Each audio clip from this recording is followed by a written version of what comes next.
इंद्रियों को दिव्य करना है, वहां हम इनको और मलिन कर रहे हैं। जनेन्द्रिय का वेग न सहने के कारण हम परस्पर शरीरों के आकर्षण में, भोग वासना में लिप्त हो गए। मन और जनेन्द्रिय संपूर्ण रूप से काम वासना से युक्त होने के कारण मलिन हो गई। ये देह पिंड, चाहे पुरुष शरीर हो चाहे स्त्री शरीर हो, कोई खास बात नहीं इसमें खास बात है भगवान की प्राप्ति कर लेना। खास बात है तुम्हारा चिंतन दिव्य हो जाना। खास बात है इस शरीर से सबकी सेवा बन जाए, माता पिता भाई बंधु परिवार समाज राष्ट्र धर्म भगवान सबकी सेवा बन जाए तो ये शरीर सार्थक हुआ।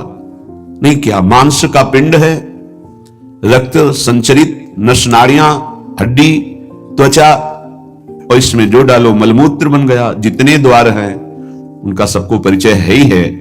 कौन से सुख के लिए परस्पर शरीर में आकर्षण होता है? सच्चिदानंद सुख की लालसा वाला शारीरिक सुख के भोग में यदि अनेक जीवन व्यतीत करने के बाद यह भी जीवन व्यतीत कर दिया तो हाथ क्या लगेगा? इतना जीवन व्यतीत कर दिया, क्या हाथ लगा? बहुत विवेक विचार की जरूरत है। धर्मयुक्त काम भगवान ने अपना स्वरूप बताया है सृष्टि संचालन के लिए। यदि विवाह पाणिग्रहण संस्कार करके संतानोत्पत्ति के लिए विधान किया गया है तो वो धर्मयुक्त काम है। बेविचार वहां भी नहीं, धर्मयुक्त काम। अन्यथा धर्म विरुद्ध यदि काम का सेवन किया जाए तो घोर पापाचरण बनने लगता है और मलिनता पे मलिनता होती चली जाती है। स्त्री रूपा मेध्य पिंडे मुंह रमृत धिया। हमारी बुद्धि इतनी मलिन हो गई है कि मलमूत्र के द्वार को अमृत पान का स्वरूप समझते हैं। कितनी निकृष्ट बुद्धि है। इन शरीरों पे है क्या? ऊपर के द्वार देखो, आंख से कीचड़ निकले, नाक से कितनी खखार के थूको वमन करके देखो। नीचे के द्वार तो दुर्गंध युक्त मलमूत्र के ही है। किन भोगों में तुम अमृत पान करना चाहते हो? स्त्री रूपा में अमृत धिया नित्य लोलुभ्यमानम। नित्य तुम लुभायमान हो रहे हो कि अगर ये शरीर भोगने को मिल जाए, ये शरीर मिल जाए तो हमारा जीवन धन्य हो जाए। नित्य लोलुभ्यमानम है क्या? थोड़ा विवेक से विचार करके देखो। धर्मयुक्त संतानोत्पत्ति के लिए भगवान ने आदेश किया है। मनमुखी चाल चल करके मनोरंजन करने के लिए ये नहीं बना हुआ है।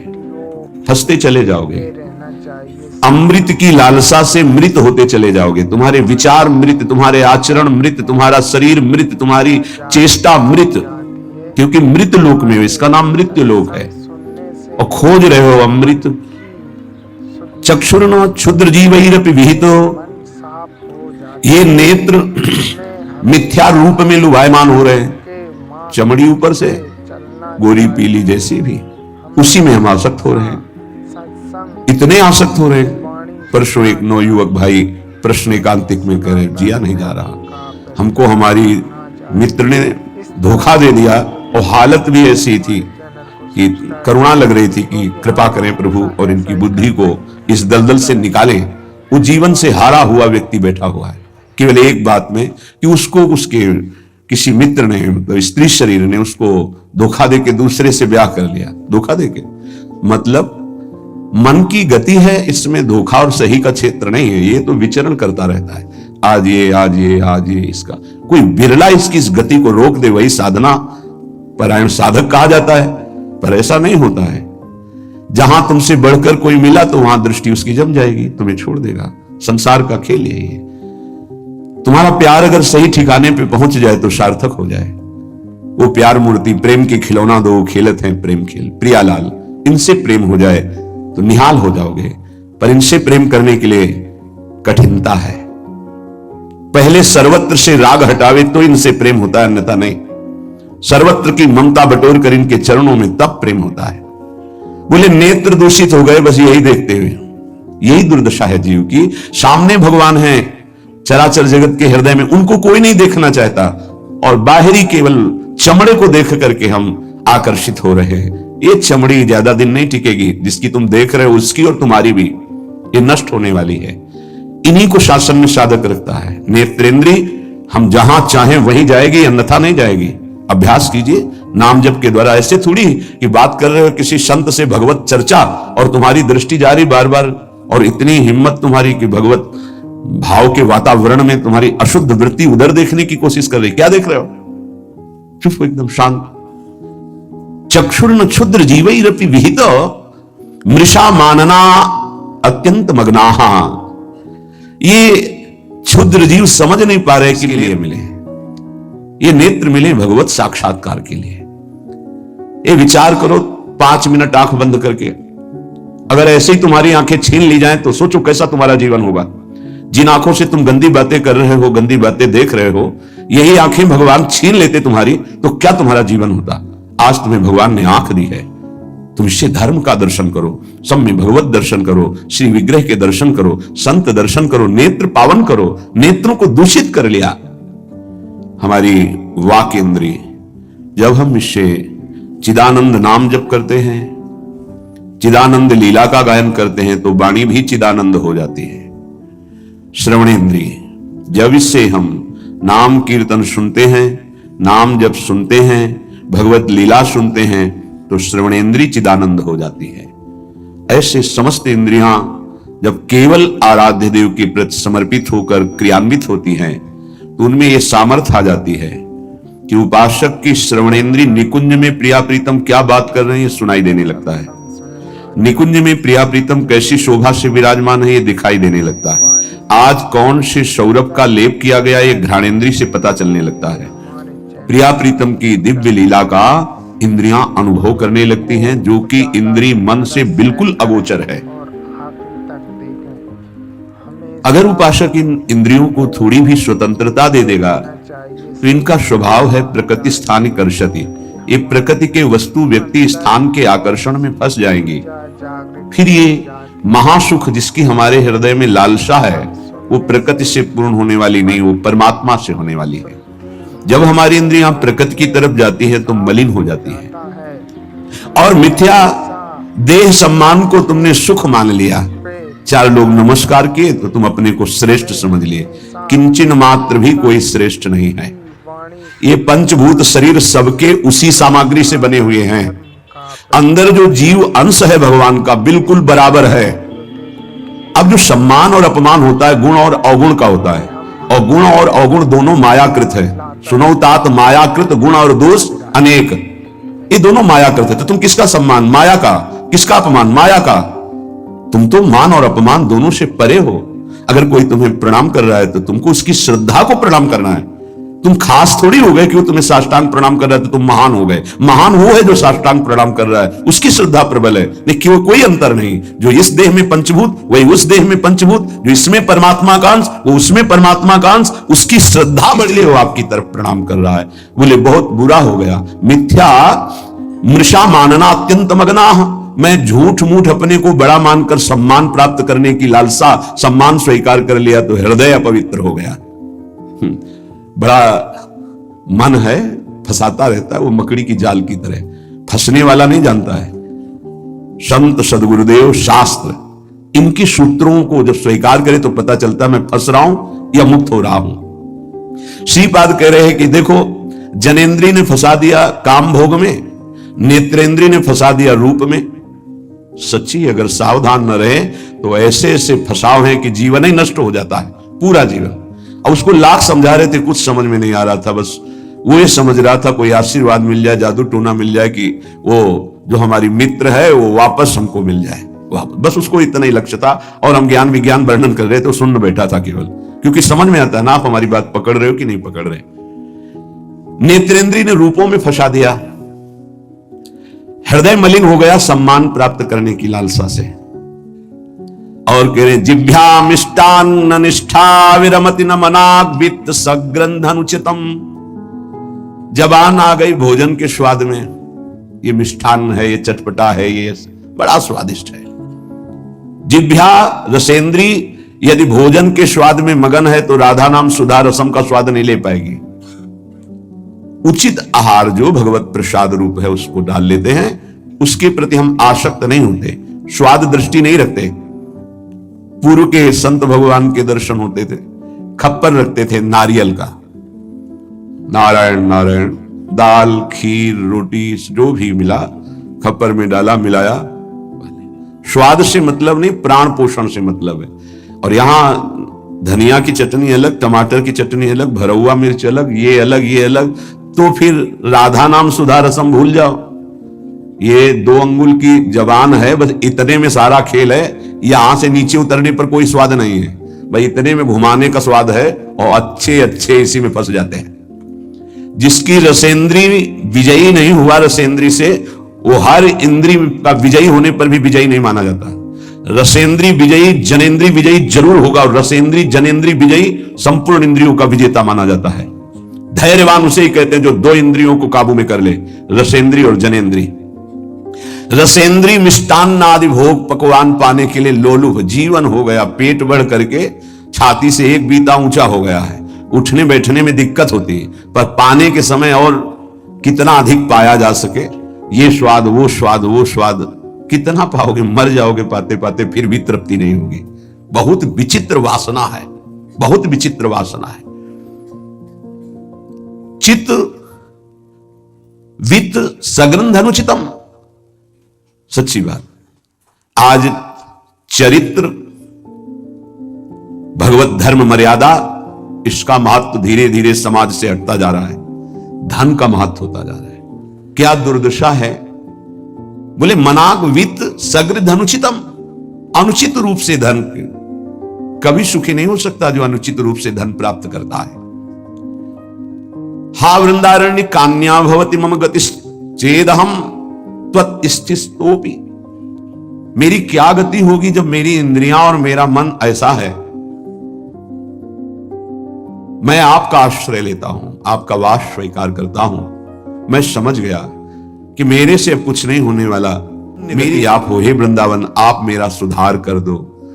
अब मैं कहीं किसी की ओर नहीं देख सकता, सिर्फ आपका आश्रय लिए हूं। भाव यह है कि हम सब तरह से हीन हैं, हर इंद्रियां हम पर विजय प्राप्त किए हुए है। उल्टा इंद्रियों पर हमें विजय प्राप्त करना चाहिए, इंद्रियां हम पर विजयी हो गई हैं, अब हम कैसे मुक्त हों। तो बोले धाम का आश्रय ले लो, बड़ा महत्व है। धाम कृपा करके आपको सत्संग प्रदान करेगा। यदि आप सत्संग के अनुसार सुलझ के चल पावे तो क्या होता है, जन्म जन्मांतर से मलिन बुद्धि होती है और बहुत भागती है बुद्धि। जैसे जंगली नील गाय देखा हो, गर्दन उठाई भागती चली जा रही, ऐसे ये भागती बुद्धि। अगर इसको कोई रोक सकता है तो गांव में एक लंगड़ बांधा जाता था, लंगड़ समझते हैं, 2 टांगों के बीच में एक मोटा सा लकड़ी का, अब वो भाग नहीं पाएगी ऐसे। गुरु कृपा, गुरु आदेश, गुरु शासन, ये बुद्धि के ऊपर लंगड़ का काम करता है। तुम्हें पता ही नहीं गुरु के हृदय में अनंत माताओं जैसा प्यार होता है। जैसे भगवान गाली देने वाले को भी परम पद देते हैं, उन्हीं के दास हैं वो। किसी का अमंगल संत के द्वारा, गुरुदेव के द्वारा नहीं। आपका विचार, आपकी सोच आपको अमंगल के रास्ते पे खड़ा करके और ऐसा धक्का देगी कि शायद फिर बचा पाने की स्थिति न रह जाए।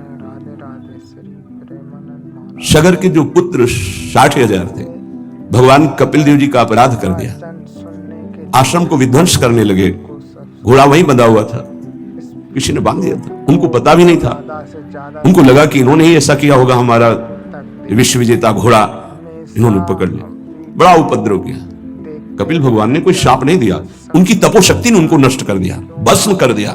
जिनके उद्धार के लिए उन्हीं के वंशजों में क्रमशः आराधनाएं हुई, पर सिद्ध कर पाए भगीरथ जी और भगवती गंगा को लाए और अपने पुरखों का उद्धार किया। जो थोड़ा भी अपनी बुद्धि को तुम भगवत मार्ग से विमुख करोगे, वो आपको फंसाने के सिवा और कोई मार्ग नहीं बता सकती। यहां समिटना है, अपने अस्तित्व को मिटा देना है, प्रभु के चरणों में पूर्ण आश्रित हो जाना है और जीवन मुक्त हो जाना है। ये रास्ता है। यदि हम भगवत मार्ग के पथिक होकर के थोड़ा भी अपने मन के अनुसार चलेंगे तो मार्ग बदल जाएगा। गुरु आज्ञा तज करें जेबान, यह है अधर्म यह है सबहान, कान न रसिकन मेरा है। और जैसे जंगली नील गाय होती ना, उसको ऊपर कोई शासन बर्दाश्त नहीं। वो जब दलदल में फंसती है तब उसकी चाल रुकती है, अन्यथा नहीं। तो माया प्रपंच का दलदल जब ऐसी बुद्धि वालों को रोकता है, तब उनको याद आता है कि क्या मैं कहीं गलत मार्ग पर चल पड़ा क्या। पर जब तक फंसता नहीं तब तक उसे पता ले चल। माया ऐसी बचाव पक्ष से उसको ले जाती कि इतनी दूर पहले ले जाऊं कि ये लौट ही न सके, तब बात बनेगी। श्रीपाद कह रहे हैं कि सब इंद्रियों ने, मन ने हमको अपने अधीन कर लिया। अब तो हे वृंदावन आपका सहारा है। क्या हुआ सिद्धांत है, रही मन देखी बड़न को, लघु न दीजिए डारी, जहां काम आवे सुई, कहा करे तरवारी। और सिद्धांत उन्हीं का बनाया हुआ है। अगर गुरु चरणों में लघुता आ गई तो विश्व ब्रह्मांड में महत्ता स्पर्श ही नहीं कर सकती तुम्हारा। ये हमारी बुद्धि, ये हमारा मन ऐसा सोचता है कि शॉर्टकट से चले धनी बन जाए, शॉर्टकट से चले परम पद मिल जाए, शॉर्टकट से चले बहुत उत्तम सम्माननीय बन जाए। है बहुत शॉर्टकट है, सर्वस्व त्याग और एकमात्र प्रभु का आश्रय। अभी जो चाहो बन जाओगे, पर सर्वस्व त्याग। आज तक जितने भी महापुरुष हुए हैं सर्वस्व त्याग से। सर्वस्व त्याग का स्वरूप किसी के नामे कर देना सब प्रॉपर्टी नहीं, अपना अस्तित्व मिटा देना। अम्बरीश जी चक्रवर्ती सम्राट हैं पर अपना अस्तित्व नहीं है, तो क्या हुआ? सुदर्शन चक्र उनकी रक्षा में है और भगवान दुर्वासा जी को द्विज कहते हैं और अम्बरीश जी को भक्त कहते हैं। अहम भक्त पराधीनो अस्वतंत्र युद्ध जी। तो मैंने वृंदावन का आश्रय लिया, अब वृंदावन संभालेगा। तो वृंदावन किस रूप में संभालता है? संत रसिक सदगुरुदेव के रूप में संभालता है। यदि हम ना उनकी आज्ञा का पालन करें, अवहेलना करें, तो बड़े कृपालु हृदय के होते हैं जो संत हैं। संत सरल चित जगत हित, जानि स्वभाव स्नेह। तुम क्या जान पाओगे हृदय में तुम्हारे ही प्रति कितना दुलार है। सांप को चाहे जितनी प्रार्थना करो, आरती उतारो, दंडवत प्रणाम कर लो, कह दो सीधे चलो, तो कभी नहीं चलेगा वो। उसकी चाल ही टेढ़ी होती सांप की तरह। ऐसे जो कुटिल बुद्धि के होते हैं, हाथ जोड़ो, पैर छुओ, दुलार करो, गले लगाओ, जीवन दे दो, लेकिन वो सांप की तरह ही कुटिल बुद्धि से चलेंगे। उनका जो विषैला स्वभाव है वो उनकी आध्यात्मिक शक्ति का नाश करता है। उनको लगता है मैं बहुत बड़ा अध्यात्म कर रहा हूं। अध्यात्म कहां से होता है? गुरु आज्ञा से होता है। अध्यात्म कहां से होता है? गुरु मंत्र के निरंतर सुमिरन से होता है। अध्यात्म जिसके अंदर है तो त्रिभुवन का संपूर्ण वैभव उसको मृत तुल्य लगता है। मृत तुल्य, न पारमेष्ठ्यम न महेंद्र दिष्ण्यम। आपको लगेगा भरण पोषण कैसे होगा? तो भगवान, उनके वचन यही भक्त का आश्रय होते हैं। भगवान ने कहा अनन्यश्चिंत्यन्तो माम, तुम्हारी एक ही जिम्मेवारी है, तुम केवल मेरा अनन्य चिंतन करो।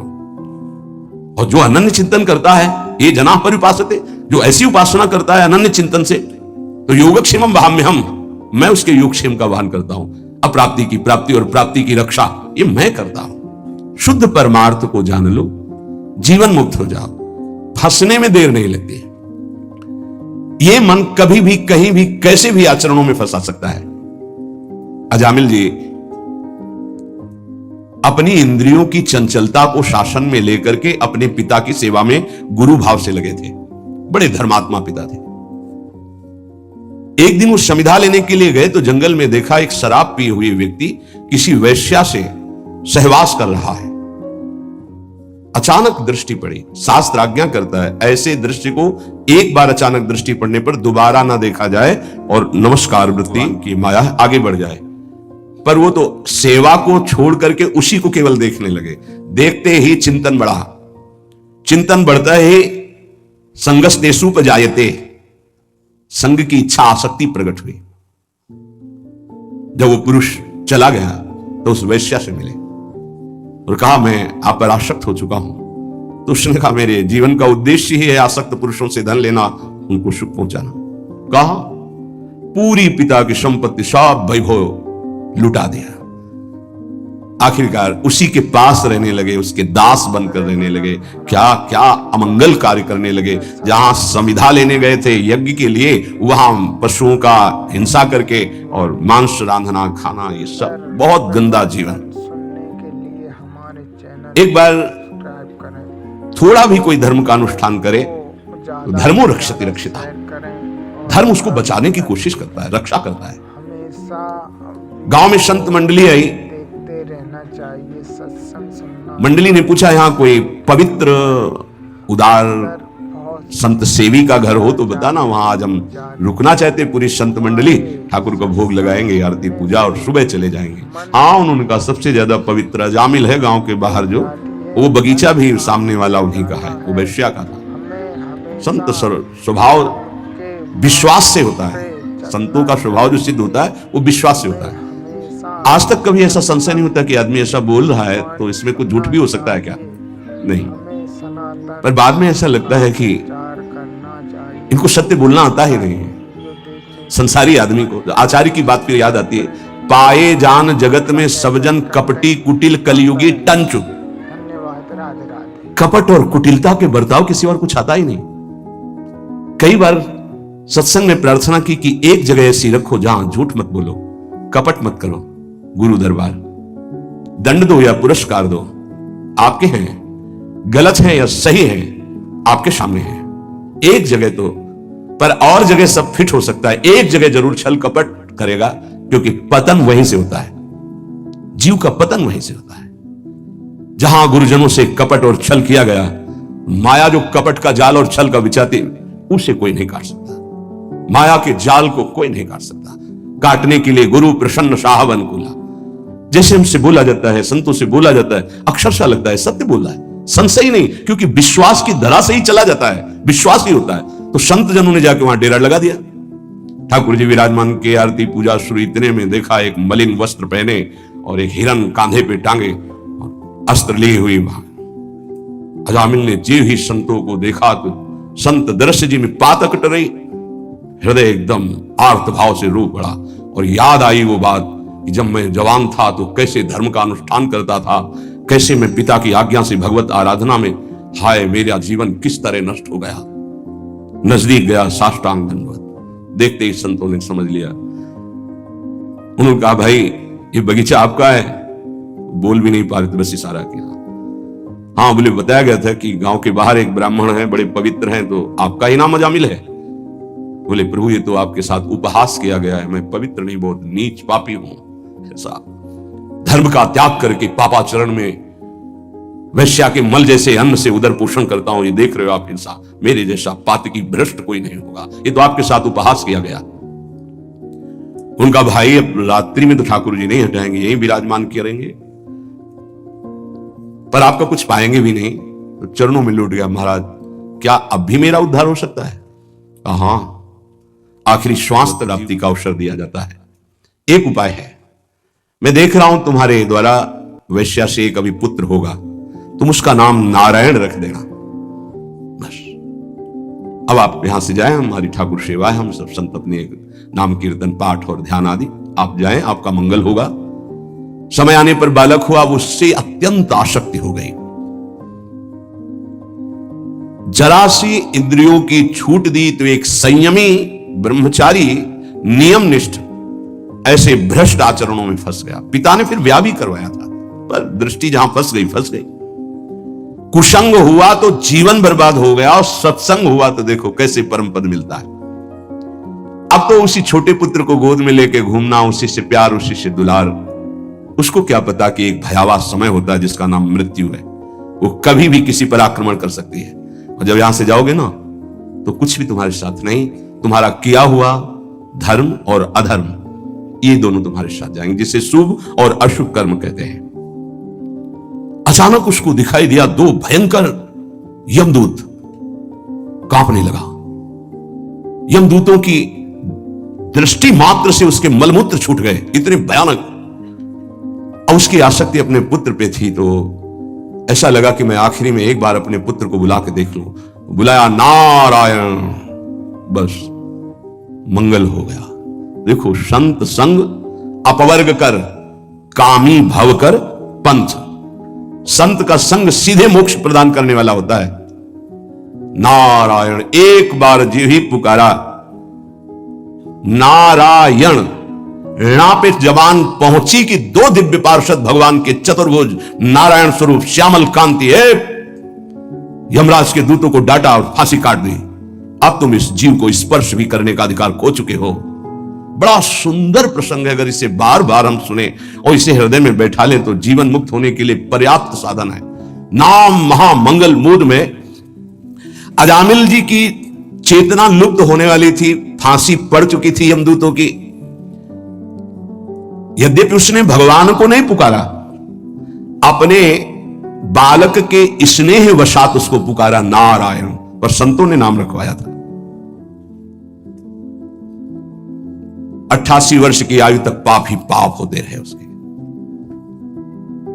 यमदूतों को डांट कर भगवान के पार्षदों ने कहा, अब तुम स्पर्श भी नहीं कर सकते इसको।